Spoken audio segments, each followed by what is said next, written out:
नमस्कार साथियों, स्वागत है आपका एक बार फिर से एक और नई सच्ची घटना पर आधारित रोंगटे खड़े कर देने वाली एक सच्ची कहानी में। साथियों, कहानी को ध्यान से सुनेगा और अंत में अपनी राय कमेंट बॉक्स में लिखना बिल्कुल ना भूलें। तो चलिए शुरू करते हैं। उत्तर प्रदेश के पीलीभीत के अमरिया थाना क्षेत्र के एक गांव में 3 लड़के एक 16 साल की दलित लड़की को खेत से उठाकर ले गए। चौथे को सौंप दिया तो उसने रात में रेप किया। अगले दिन आरोपी के फूफा ने बच्ची को थाने में सौंप दिया। पीड़िता के पिता चाहते थे कि चारों के खिलाफ केस दर्ज हो, लेकिन पुलिस समझौता करवाने में लगी थी। पीड़िता के पिता ने इन सब से परेशान होकर फांसी लगाकर अपनी जान दे दी। साथियों, सच्ची घटना पर आधारित इस कहानी को सुनकर सचमुच आपके रोंगटे खड़े हो जाएंगे। मैं आशा करता हूं कि आप इस कहानी को पूरा जरूर सुनें और अपनी राय जरूर लिखें। यह घटना सुनने में जितनी आसान लग रही है उतनी आसान है नहीं, बल्कि उतनी ही ज्यादा उलझी हुई है। यहाँ आरोपियों के बीच मुख्य आरोपी की कहानी बहुत उलझी हुई है। आरोपियों की प्रशासनिक पहुंच है, पुलिस का लचर सिस्टम है और गुंडागर्दी है कि केस वापस ले लो वरना तुम सब मार दिए जाओगे।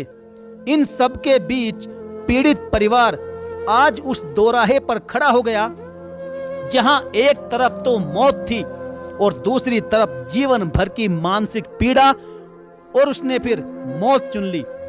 आइए इस पूरी घटना को शुरू से जानने की कोशिश करते हैं। पीड़ित बच्ची की उम्र अभी मात्र और मात्र 14 साल है। उसने पिछले साल ही 8वीं की पढ़ाई पूरी की। परिवार में उसे मिलाकर कुल 5 बहन और 2 भाई हैं। वह बहनों में तीसरे नंबर पर है।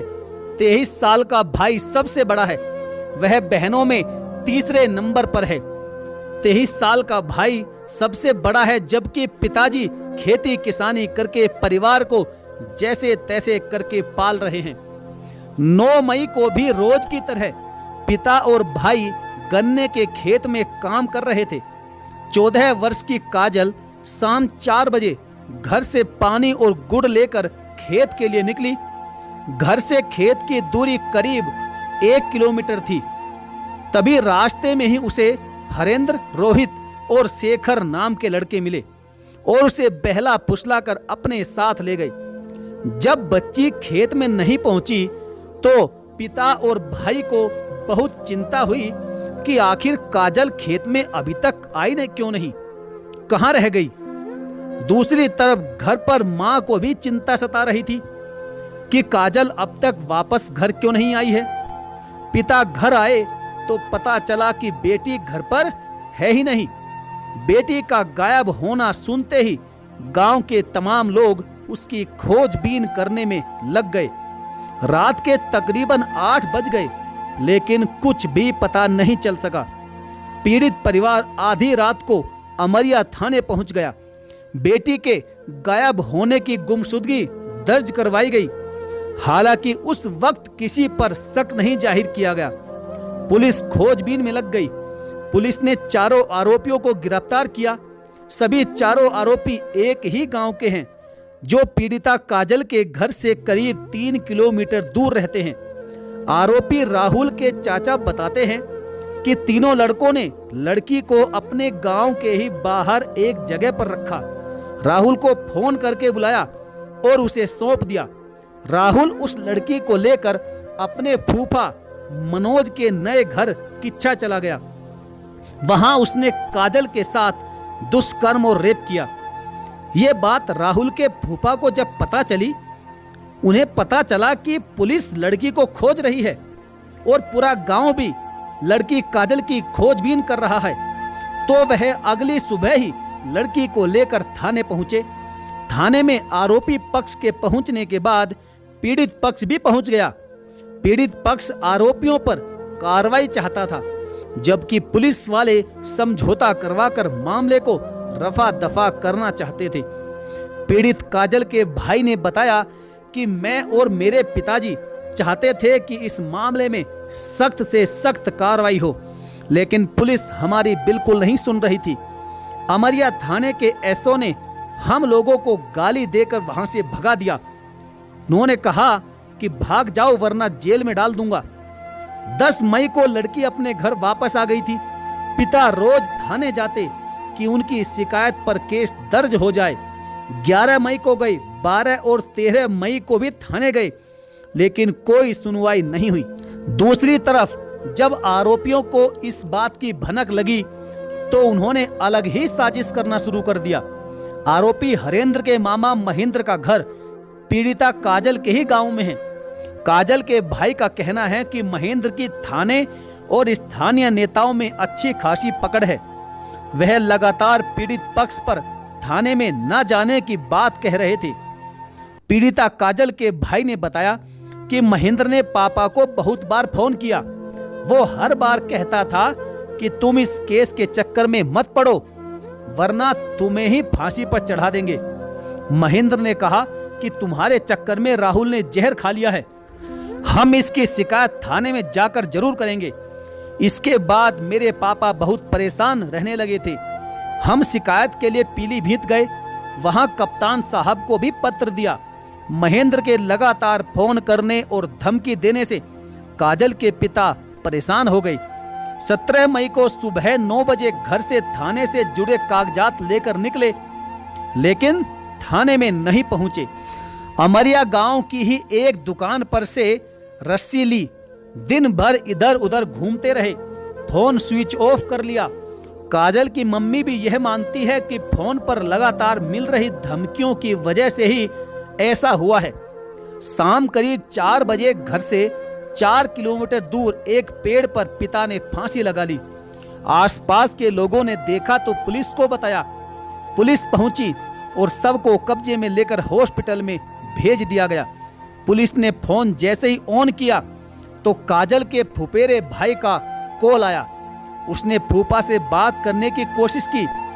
इस पर पुलिस ने कहा कि आपके फूफा ने फांसी लगाकर आत्महत्या कर ली है, आप हॉस्पिटल में आ जाइए। इसके बाद तो पीड़ित पक्ष के घर कोहराम मच गया। आत्महत्या के बाद पुलिस हरकत में आ गई। उसने तुरंत राहुल, रोहित, शेखर और मनोज के खिलाफ मामला दर्ज किया, लेकिन हरेंद्र को इसमें शामिल नहीं किया गया। जहानाबाद सीओ ने एसओ मुकेश शुक्ला को सस्पेंड कर दिया। पीड़िता काजल का बयान दर्ज हुआ और उसके बाद राहुल और रोहित को गिरफ्तार करके जेल भेज दिया गया। शेखर और मनोज फरार हैं। हम इस मामले में मुख्य आरोपी बताए जा रहे राहुल के घर पहुंचे तो वहां पर ताला लगा हुआ था। गांव में पूछने पर पता चला कि सभी लोग थाने गए हैं। हम पड़ोस में रहने वाले राहुल के चाचा से मिले तो उन्होंने बताया कि राहुल लड़की को लेकर फूफा के नए घर में गया था। फूफा को पता चला तो उन्होंने उसे बहुत डांटा। इधर लड़की ने जब फोन खोला तो उसके पास भी फोन गया। फिर उसके मामा पहुंच गए, लेकिन फूफा ने लड़की को नहीं दिया। उन्होंने सोचा कि ये लोग लड़की के साथ कुछ भी कर सकते हैं, इसलिए उन्होंने अगली सुबह थाने में जाकर ही लड़की को दिया। आत्महत्या के संबंध में वह कहते हैं कि सब कुछ समझौता हो गया था, लेकिन उसके बाद लड़की के घर पर रात रात में इधर के लोग समझौते के लिए जाते थे। इससे काजल का पिता हड़बड़ा गया, जिसके बाद उसने फांसी लगाकर आत्महत्या कर ली। लोगों ने बताया कि हरेंद्र के मामा ने इस मामले को बहुत ज्यादा बढ़ाया। उन्होंने धमकी दी थी, लेकिन गिरफ्तारी से पहले हरेंद्र को गायब करवा दिया गया और अब वह इस केस से भी उसका नाम हटवा चुके हैं। हमने इस मामले में फिर अमरिया थाने के नए एसओ कमल सिंह से बात की। उनका कहना है कि इस मामले में अब सारी जांच सीओ साहब कर रहे हैं। हमने उनसे पूछा कि पीड़ित और आरोपी पक्ष भी हरेंद्र का नाम ले रहा है। उनका कहना था कि तहरीर पीड़ित पक्ष से ही मिली है, जिसमें महेंद्र या फिर हरेंद्र का नाम नहीं है, इसलिए जिनका नाम है उनके खिलाफ कार्रवाई की जाएगी। फिलहाल मामले से जुड़े 2 सवाल अभी भी हैं। पहला ये कि महेंद्र लगातार पीड़िता काजल के पिता और भाई को फोन पर धमकी देता था, फिर उसके खिलाफ मामला दर्ज क्यों नहीं हुआ? और दूसरा ये कि लड़की को ले जाने में हरेंद्र का भी नाम परिवार बता रहा है और आरोपी राहुल के चाचा जी हरेंद्र की बात कर रहे हैं, फिर वह केस से बाहर कैसे है? इस बारे में गांव के लोगों से बात की तो उन्होंने बताया कि पुलिस ही इस मामले को गोलमोल घुमा रही है और कुछ आरोपियों को बचाने की पूरी कोशिश कर रही है। अब ऐसा क्यों हो रहा है वह आप खुद ही विचार कर लीजिएगा। जहां तक मेरा मानना है तो पुलिस को ऐसी घटनाओं में जल्द से जल्द संवेदनशीलता दिखाते हुए पीड़ित पक्ष के साथ खड़ा होना चाहिए और आरोपियों पर सख्त से सख्त कार्रवाई होनी चाहिए, चाहे आरोपी का संबंध कहीं पर भी हो।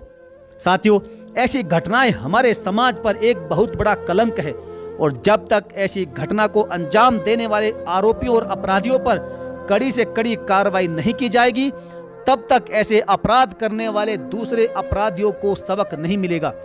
यहाँ पर यह बात भी जरूर होनी चाहिए कि कानून के रखवाले, कानून के रक्षक ही अपराधियों को बचाने की कोशिश में लग जाएंगे तो फिर कानून की रक्षा कौन करेगा? समाज में पीड़ित लोगों की कौन सुनेगा? हमारी बहन बेटियां सुरक्षित कैसे रह पाएगी? यह बहुत ही बड़े सवाल हैं जो हमें लगातार कौंधते रहते हैं। इस बारे में आपका क्या कहना है? अपनी राय कमेंट बॉक्स में जरूर लिखें। और हाँ साथियों, यदि आप हमारे चैनल पर पहली बार हैं तो चैनल को सब्सक्राइब करके बेल आइकन को जरूर प्रेस कर लीजिएगा। तो चलिए साथियों, मिलेंगे फिर और किसी कहानी के साथ। तब तक के लिए धन्यवाद। जय हिंद।